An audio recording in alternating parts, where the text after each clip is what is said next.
Welcome back. Now that you've started budgeting and managing your money more effectively, you're ready to take the next step, growing your money through saving and investing. Saving and investing are often used together, but they are not the same thing. Each serves a different purpose in your financial life. Let's explore what they mean, how they work, and how to use both to build wealth over time.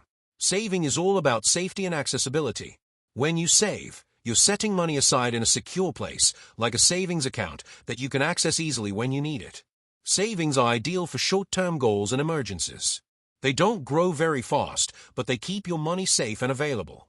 Investing, on the other hand, is focused on growth. When you invest, you're putting your money into assets like stocks, bonds, or real estate that have the potential to increase in value.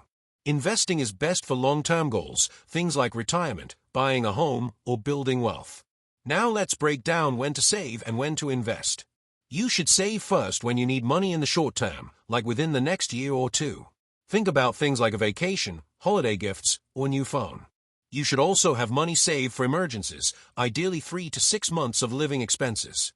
Once you have your emergency fund in place and your short-term savings are covered, you're ready to start investing.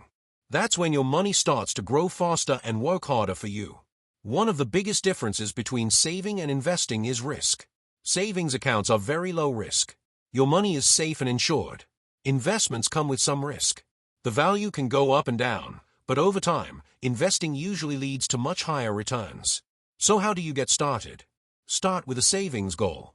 Decide how much you want to save and by when.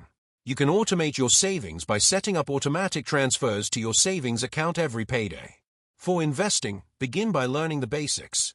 You'll hear more about stocks, mutual funds, and ETFs in the next few lessons. But for now, the key is to get comfortable with the idea that investing is not gambling, it's long-term strategy. And the earlier you start, the more time your money has to grow. Here's your quick action step. Think about your current situation. Do you need to focus on saving more right now, or are you ready to start investing?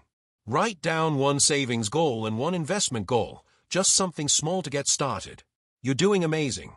In the next lesson, we'll talk about common investing mistakes and how to avoid them so you can protect your money and grow it with confidence.